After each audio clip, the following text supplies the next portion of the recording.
آمد. در این بین مادرم با یک جوان قاری قرآن گپ زنان کرد که خود هیچ راضی نبودم.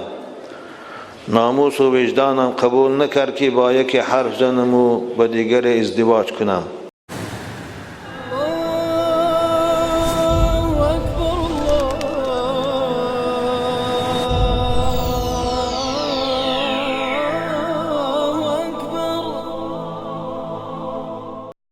یا رب العالمین. سلام بابایشان. سالی که مکتب را ختم می کردم یک جوان خوشرو عاشقم شد. چهرهش به ایمان و با توفیق می نمود. پس از گذشت زمان خود به او عاشق شدم و با وسوسه شیطان با تلفن با او حرف می زدم. پس از ختم مکتب مادرش به خواستگاری آمد. در این بین مادرم با یک جوان قاری قرآن گپ زنان کرد که خود هیچ راضی نبودم. ناموس و وجدانم قبول نکرد که با یکی حرف زنم و با دیگر ازدواج کنم. بعد یک چند ماه با دوست داشته خود توی شدم. از روز اول زندگی من خوب نبود. خویشاوندانشان که برای قواقی بودنم دوست نداشتنم. مادرش هم آنقدر دوستم نداشت. تربیه من از او خیلی فرق میکرد. بعد یک سال زندگیمان فهمیدم که شوهرم نشأمند است و به تقدیر تن داده زندگی را ادامه دادم. فرزنددار شدم. زندگیم دیگر خوب نشد.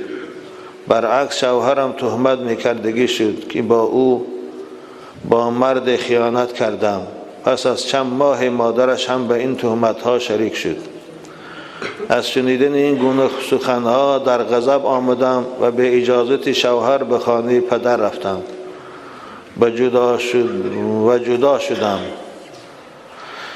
خب اما شوهرم طلاقم را نداد. با امید به خارجه رفتیم که زندگی من خوب شود. دویم فرزندم تولد یافت، اما هیچ دیگرگونی نیست. روز تا روز شوهرم و خانگیاشان در نظرم بد شدیان. بعضا فکر میکنم که به کدام خاطر با او زندگی میکنم. حتی نماز نمیخواند. در شب قدر شب زنده‌داری کردم و از پروردگار مهربان دعای از شوهر جدا شدن کردم. بابایشان مصلحت دید که چیکار کنم. من به خاطر فرزندانم زندگی کنم یا نه؟ انتظار جواب شما هستم. با احترام خواهر شما. خواهر عزیز انشاءالله صبر کن. به خاطر فرزندان زندگی خود ادامه دادن گیر. وظیفه شما زنها مهربانی کردن است، نوازش کردن است، با خوبی و ملایمتی فهماندن است. شما میتونید اگر استادگیری کنید، اگر شوهرتان خوب احترام کنید، او هم خوب شود و زندگیتان انشاءالله آینده خوب می شود. من به شما میگویم که اگر در آزار شوهرتان خواه تهمت میکند خواه خوشامدتان تهمت میکند، شما صبر کنید، خیلی ثواب میگیرید.